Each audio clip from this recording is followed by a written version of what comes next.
You're 17 years old, or maybe you're 35 looking back, but the memory is the same.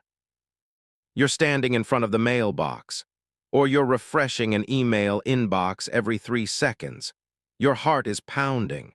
Your whole life, everything you've worked for, the grades, the tests, the extracurriculars, the essays, it all comes down to this moment. You see the confetti, you see the logo, you got in. You got into the good school, the name brand, the one that impresses your neighbors, your grandparents, your friends. And you think, I've made it. This is the ticket. This is the path. Fast forward 10 years, or 20. You have the degree framed on your wall. You have the fancy job, the one with the long hours and the impressive title and the golden handcuffs. You have the car, the apartment, the lifestyle that everyone envies. But you also have the debt. You have the stress. You have the feeling that you're running as fast as you can just to stay in place. You have the realization that the people you went to high school with, the ones who went to the state school, who studied something practical, who didn't chase the prestige, they have more money in the bank. They have more freedom. They have more time. And you start to wonder, was it worth it? Was the name on the diploma worth the price tag? Was the fancy job worth the golden handcuffs? Here's the thing. For millions of Americans, the answer is no. The prestige trap is the most expensive mistake of their lives, and they don't even realize it until it's too late. My name is James, and I spend way too much time thinking about the math of status. Why we pay a premium for things that don't actually pay us back. If you're someone who has ever chased a name brand school or a fancy job because it looks good, only to wonder why your bank account doesn't match your resume, make sure to hit the subscribe button and give this video a thumbs up if this helps you out. Most people think investing is about having a lot of money. The truth, it's about what you keep, and prestige is the easiest way to keep nothing. I'm building a community at the Frugal Investor newsletter where we strip away the hype and focus on high-impact, low-cost wealth building.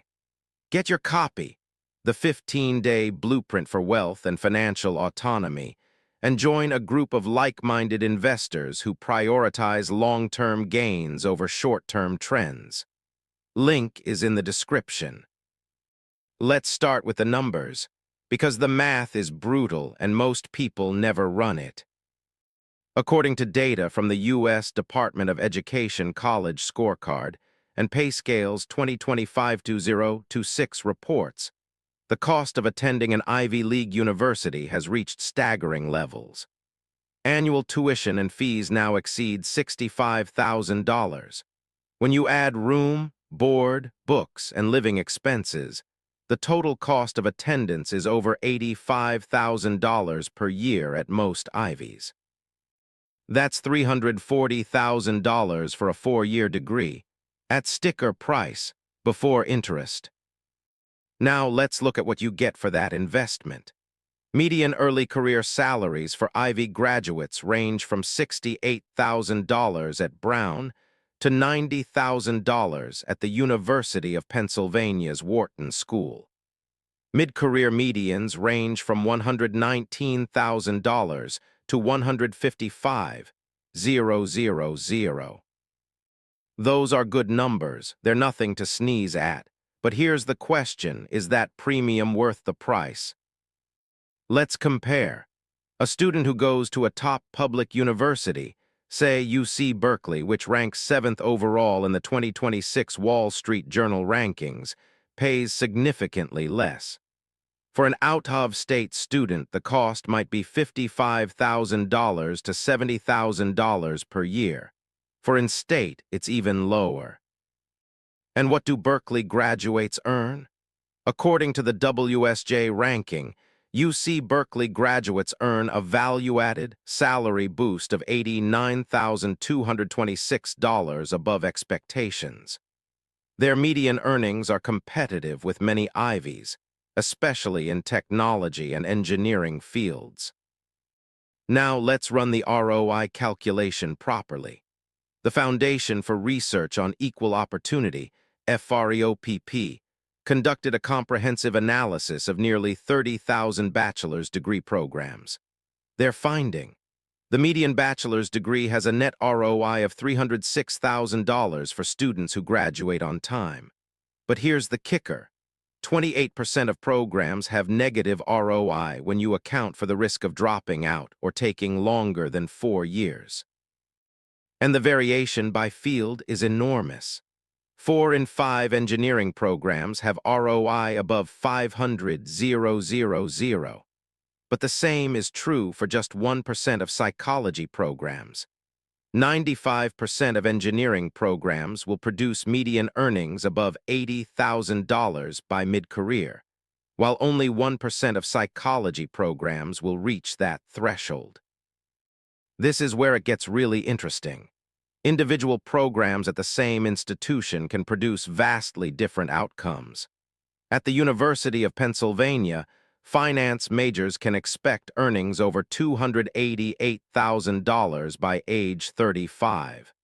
Film and photographic arts majors at the same school, just over $45,000. The degree matters more than the name, but we're obsessed with the name. Now, let's talk about why we chase prestige in the first place. Because understanding the psychology is the only way to break the trap. There's a concept in behavioral economics called signaling. We use prestigious credentials to signal our value to employers, to our social circles, to ourselves. The theory is that if you can get into Harvard, you must be smart. If you have a finance job at Goldman Sachs, you must be successful. But here's what most people don't realize: the signal is expensive, and it's becoming less valuable. According to the 2026 Wall Street Journal College rankings, schools like Babson College, a small business school in Massachusetts that most people have never heard of, are crushing the Ivies in terms of ROI. Babson has the highest value-added salary boost in the top 10 at $96,561, and its graduates pay off their college costs in just 1 year and 7 months. That's faster than Harvard, faster than Yale, faster than Princeton. How do they do it? Every first-year student is required to launch a real business with up to $3,000 in seed funding. They're not just learning theory. They're learning how to create value. Harvey Mudd College, a small STEM school, tops the entire list in value-added salary boost at $114,261, higher than any Ivy. These schools aren't prestigious in the traditional sense, but they're producing better financial outcomes. The prestige premium is shrinking, and for many students, it's negative. Let me tell you a story about 2 engineers. We'll call them Sarah and Michael. Sarah gets into Cornell. It's an Ivy. It's prestigious. Her family is proud. She takes out loans to cover the $85,000 annual cost.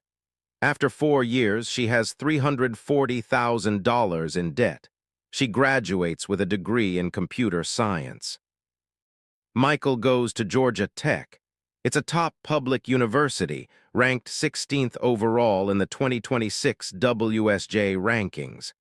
His cost, with some scholarships, is $25,000 a year.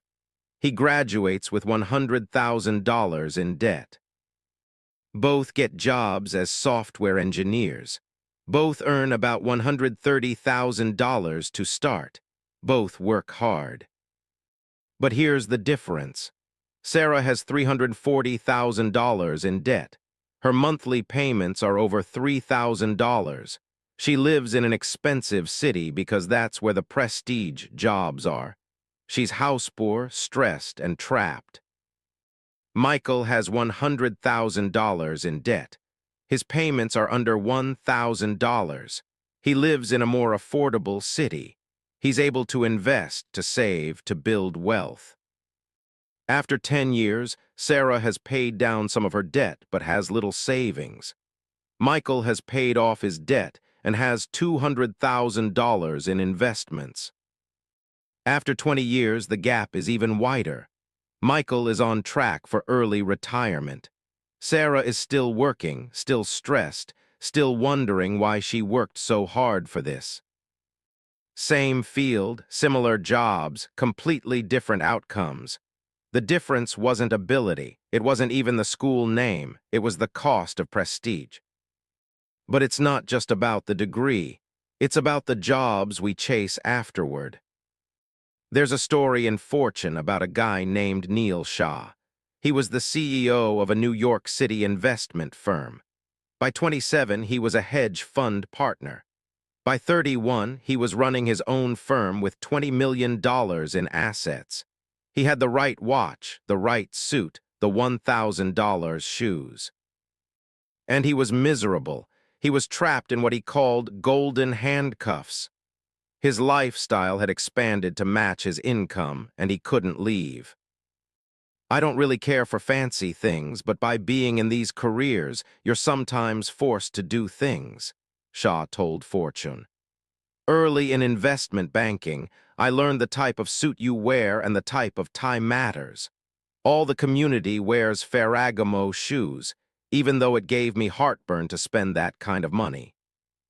When his wife was diagnosed with cancer, Shah finally left. He became a caregiver. He started a nonprofit. He went from a six-figure salary to drawing no salary at all, and he's happier. Then there's Christopher Kaufman, who left a six-figure tech job and his $1.5 million California home to become a lecturer. His income dropped by 90%. He's 10 times happier. These aren't isolated stories. They're examples of the prestige trap in action. The fancy job looks great from the outside, but inside it's often a cage. Here's what most people don't realize. There are thousands of six-figure jobs that nobody wants. Jobs that don't require Ivy degrees, that don't require prestigious internships, that don't require golden handcuffs. According to the Wall Street Journal, Ford CEO Jim Farley has 5,000 vacancies for skilled mechanics, paying $120,000 a year, and he can't fill them. That's nearly the entire bulge bracket analyst class of 2025. Elite nannies are earning between $150,000 and $200,000 a year. Housekeepers are making $120,000. Head of personal assistants for billionaires, $250,000. These jobs don't have the same winning at life kudos as a bulge bracket investment bank. They don't impress people at cocktail parties, but they pay well. They have reasonable hours. They have union protection in some cases, and they don't require $340,000 in debt. The question is, what are you actually buying with prestige? If it's freedom, you're buying the wrong thing. Let's do some math on the fancy job trap. Let's say you land a prestigious job in investment banking or consulting. You start at $120,000. Great, right? But you're working 80 hours a week. Your effective hourly wage is about $29. A skilled mechanic making $120,000 working 40 hours a week is making $58 an hour. Double. But it's worse than that, because the fancy job comes with expectations. You need the right apartment, the right clothes, the right restaurants, the right social life. Your lifestyle expands to match your income and then exceeds it.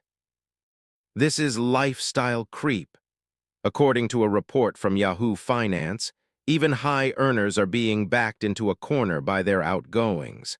They have the big house, the nice car, the private school for the kids, and they're trapped.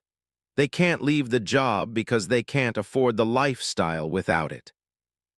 Judy Leahy, senior wealth advisor at CD Personal Wealth Management, says that even clients with significant means are turning to advisors for help cutting lifestyle costs. Her mantra, When in doubt, do without. But if you never build the lifestyle in the first place, you don't need to cut it. You're free. This is where it gets really interesting. The data from the FREOPP study shows that elite schools like Caltech and Penn dominate the list of highest ROI programs. But they also show that some Ivy League degrees have negative ROI. Attending an elite school is not a golden ticket. The biggest factor in ROI isn't the school name. It's the major. Engineering, computer science, nursing, and economics can produce returns of $1 million or more. Art, music, religion, and psychology often have zero or negative net financial value. A student at a mid-tier state school studying computer science will almost certainly outperform a student at Harvard studying art history. Financially, the Harvard name won't close the gap. And yet we keep chasing the name. We keep paying the premium. We keep falling into the trap. Okay, so you're convinced. You want to stop chasing prestige and start building wealth. How do you actually do it? Step 1, run the real numbers. Before you choose a school or a job, do the math. What's the total cost? What's the expected income? What's the debt-to-income ratio? How long will it take to pay off? What's the opportunity cost of that money if it were invested instead? For college, use tools like the College Scorecard and the FREOPP ROI database. Don't just look at the name. Look at the outcomes for your specific major at that specific school. Step 2, separate signal from substance. Ask yourself, am I choosing this because it actually leads to a good outcome or because it looks impressive to other people? Be brutally honest. If the answer is other people, reconsider. Step 3, consider the hidden paths. Look at jobs that aren't prestigious but pay well, trade schools, skilled labor, niche services. The Wall Street Journal reports that there are thousands of well-paying jobs going unfilled because people don't want to do them. That's an opportunity. Supply and demand works in your favor when you go where others won't. Step 4, cap your lifestyle. When you start earning, don't let your lifestyle expand to match your income. Live like a student for a few years. Invest the difference. Build a nest egg before you build a lifestyle. That nest egg is freedom. Step 5, define your own success. Prestige is other people's definition of success.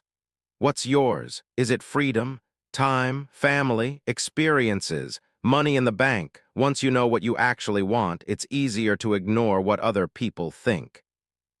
The final shift is identity. You have to stop wanting to look successful and start wanting to be free. Looking successful means spending money. Being free means having money. They are opposites. Looking successful means being trapped in a golden cage. Being free means having options. The wealthiest people I know don't look wealthy. They look normal. They drive normal cars. They live in normal houses. They work normal jobs, but they have something far more valuable than a name brand. They have time. They have choices. They have peace. Prestige is expensive. Freedom is priceless. Look, I'm not saying that Ivy League schools are bad. I'm not saying that prestigious jobs are evil. For some people, in some fields, they make sense. If you're going into finance or consulting and you get significant financial aid, the math can work. But for most people, the prestige trap is just that, a trap. You pay a premium for a name that doesn't pay you back. You trade your freedom for a label. You spend your life impressing people who aren't paying attention. The alternative is to do the math, to choose based on outcomes, not image, to build wealth instead of chasing status. And that alternative leads to a much better place. I really hope this video brought you some value today. If it did, comment more down below. I'm reading through those to decide what topics to cover next, so definitely let me know if you want more of this. My name is James. Stop chasing prestige. Start building freedom. And I'll see you in the next one.